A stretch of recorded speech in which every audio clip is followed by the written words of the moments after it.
Matapos sabihin noong nakaraang taon na wala ng balak ang Pilipinas na muling sumapi sa International Criminal Court at matapos i-anunsyo nito lang Marso na tuluyan ng kakalas ang bansa sa anumang uri ng komunikasyon sa ICC, tila hindi pa rin tuluyang isinasara ni Pangulong Marcos Jr. ang pintuan para sa ICC. Sinabi mismo ng Pangulo ngayong Biyernes na pinag-aaralan na ng kanyang gobyerno ang posibilidad ng muling pagbabalik ng bansa sa ICC. There is also a question, should we return under the fold of the ICC? So that's again under study. So we'll just keep looking at it and see what our options are.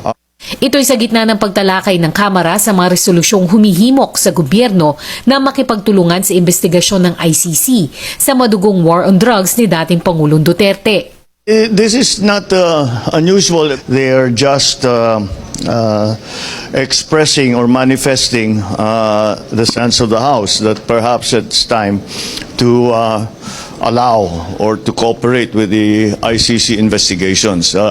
Pero ayon kay Marcos, kailangan pa rin sagutin ang tanong kung may jurisdiction ba ang ICC na isagawa itong investigasyon. Taong 2019 ang tuluyang bumaklas ang Pilipinas mula sa ICC. Isang taon matapos simula ng korte ang paunang investigasyon sa war on drugs. Ginit din ng Pangulo na hindi tama para sa isang banyagang grupo na magdesisyon kung sino kanilang iimbestigahan o aarestuhin, gayong gumagana naman ang justice system sa bansa. Ikinalugod ni dating Senador Laila de Lima ang mga pahayag ng Pangulo.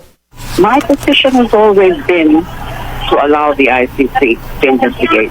My position has always been we should rejoin the Rome Statute or the ICC.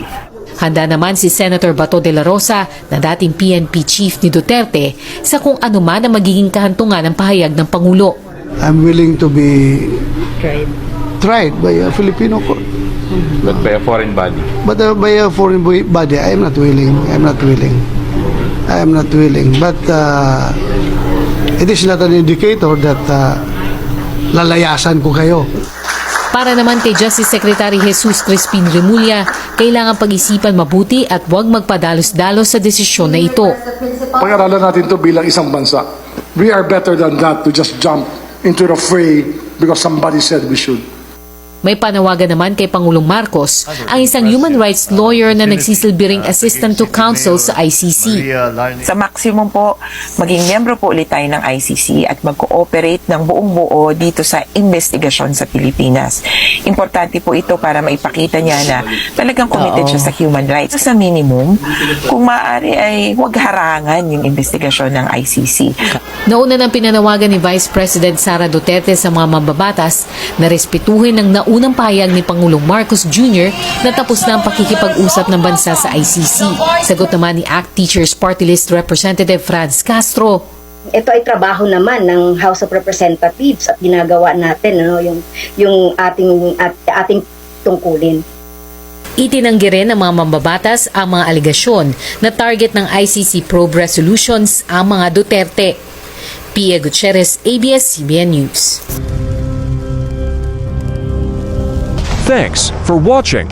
Please subscribe me YouTube channel. Follow, like, comment, and share.